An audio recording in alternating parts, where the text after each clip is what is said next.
15-year-old is the main suspect in the vandalism of a church in Chico and a nearby school. Action News Now reporter Tori Apodaca is live at that church. Tori, what kind of vandalism are we talking about here? Haley Allen, the teen did some damage right here at Redeemer Evangelical Church on Hawthorne Avenue, but he didn't stop here. The shocking part was he also painted several swastikas at the nearby Thrive school campus.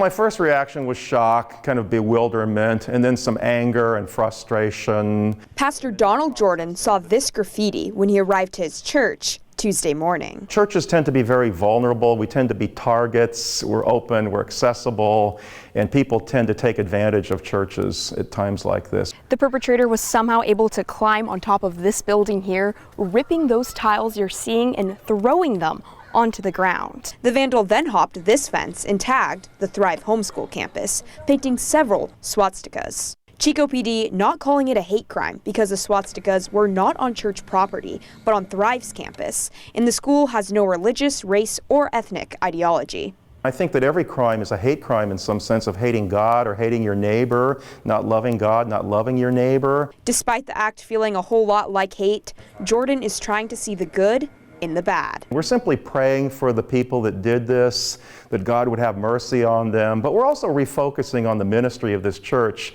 to proclaim the gospel of Jesus Christ to all people. Pastor Donald tells me that this is not the first act of vandalism on this property in the recent months. He has been noticing an uptick, and this one an increase in the severity.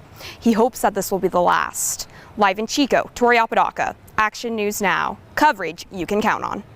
The director at Thrive says they quickly removed the marking so the kids could return to the campus. Chico PD says the juvenile did admit to vandalizing the area, but did not know, they say, the meaning of what a swastika was, saying that he was simply bored. The FBI defines a hate crime as one motivated by bias against many things, including race, religion, or gender identity.